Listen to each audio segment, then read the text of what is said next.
Assalamualaikum warahmatullahi wabarakatuh. Bertemu lagi kita dalam program Baca Sejarah. Untuk episode kali ini sepertinya kita akan ngobrol dulu atau sharing dulu atau cari hikmah dulu, menggali hikmah dulu dari belajar sejarah, agar kita bisa mempelajari sejarah dengan motivasi yang benar dan dengan penuh semangat. Jadi video kali ini kita akan membahas untuk apa sih kita belajar sejarah?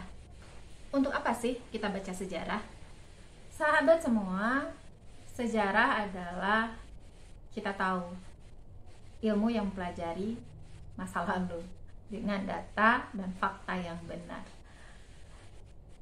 Tetapi sejarah ini selama yang sudah berjalan hanyalah milik orang-orang yang menyukainya saja.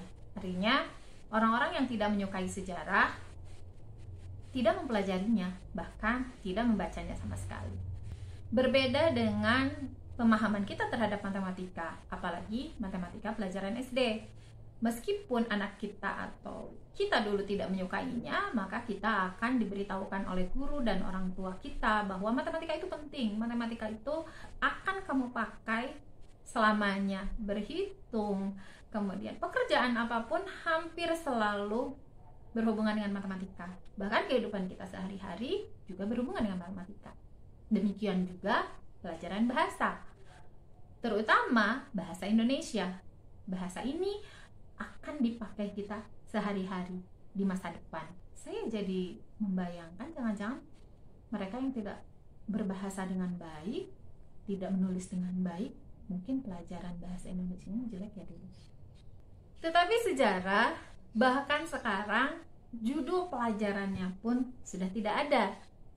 Saya berpikir jangan-jangan orang-orang yang ngurus kurikulum juga mereka yang tidak suka sejarah.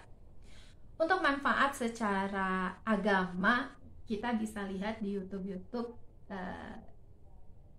ustaz dan ustazah yang membahas pentingnya sejarah. Pentingnya sejarah bagi kita, bagi generasi mendatang. Kita juga bisa buka ceramah-ceramah dari ahli sejarah baik di luar negeri maupun di Indonesia.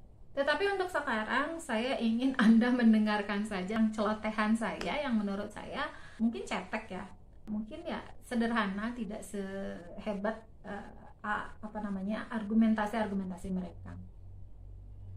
Kalau Anda mau mendengarkan, terima kasih banget.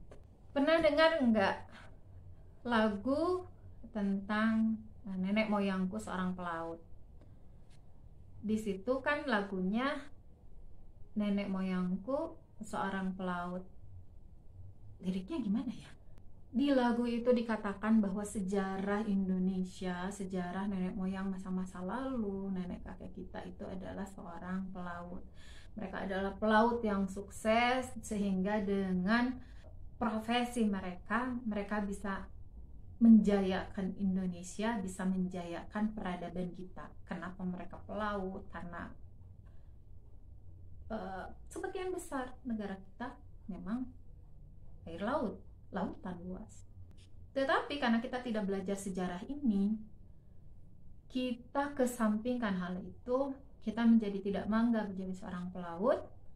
Kita lebih bangga menjadi seorang birokrat. Kita menjadi bangga sebagai seorang pekerja di kantoran, buruh pabrik yang memproduksi barang untuk negara lain, atau apapun itu.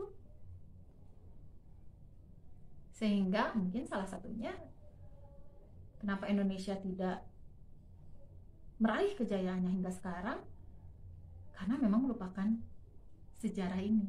Sejarah yang sangat sederhana, tapi sebenarnya kalau kita bisa ambil hikmahnya, leluhur kita sudah tahu bahwa kesuksesan orang-orang di Kepulauan Nusantara adalah dari pelaut, dari berlayar.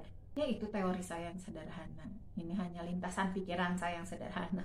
Anda boleh setuju, Anda boleh tidak. Tetapi Anda boleh tidak setuju dengan pendapat saya, tetapi Anda harus setuju dengan pendapat saya bahwa sejarah itu sangat penting bagi kita. Lalu, untuk sejarah masuknya Islam ke Indonesia sendiri, apa pentingnya bagi kita?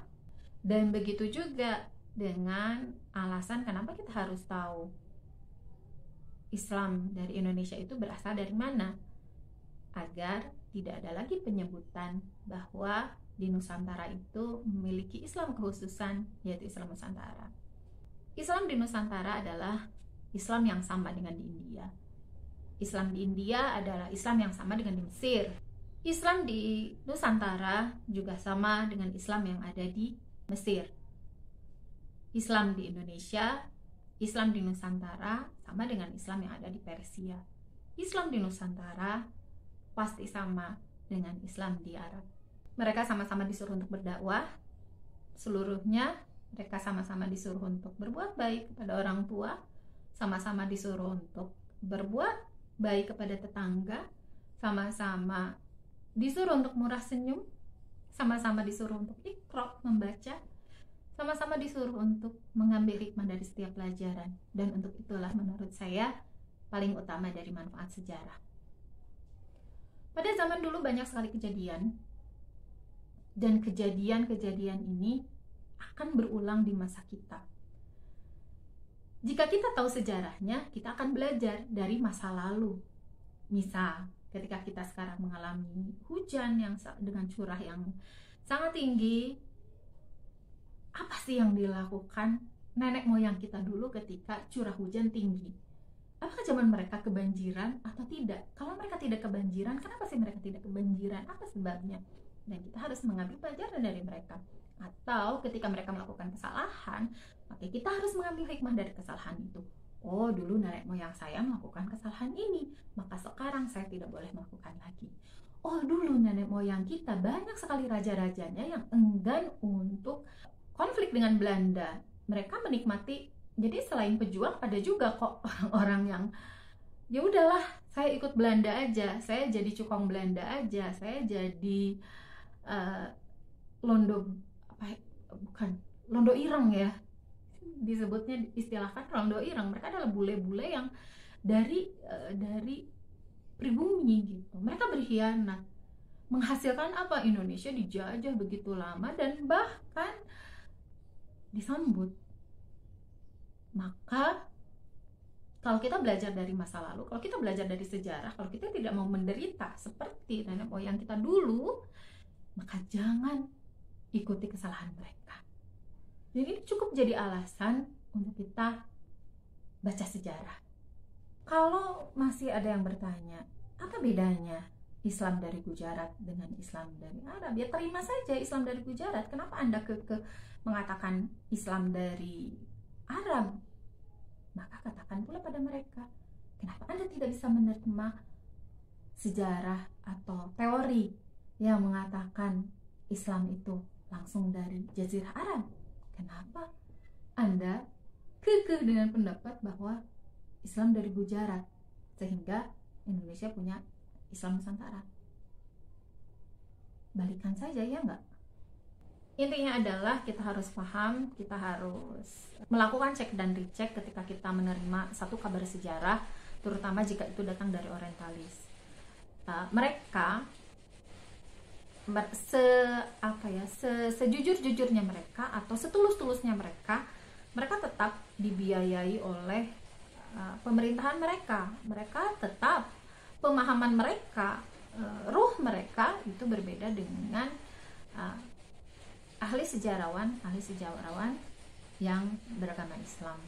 Jadi jangan dulu terima mentah-mentah apapun, berita apapun atau info sejarah apapun yang Anda dapatkan. Selalu cek dan recheck, kemudian lihat sumbernya, apakah sumber yang dipakai sudah sesuai atau belum. Selamat membaca sejarah, selamat mempelajari masa lalu, selamat mengambil hikmah, agar dengan hikmah itu kita bangun peradaban Indonesia menjadi peradaban yang jaya luar biasa. Jangan lupa share video ini kepada teman-teman yang lain, kepada sahabat-sahabat yang lain, agar sahabat-sahabat yang lain juga mengambil manfaat seperti Anda mengambil manfaat agar kebaikan dan pesannya juga tersebar lebih banyak. Dan jangan lupa juga bagi yang belum subscribe, silahkan klik subscribe dan klik lonceng agar Anda mendapatkan pemberitahuan dengan cepat jika saya mengupload video berikutnya. Terima kasih. Wassalamualaikum warahmatullahi wabarakatuh.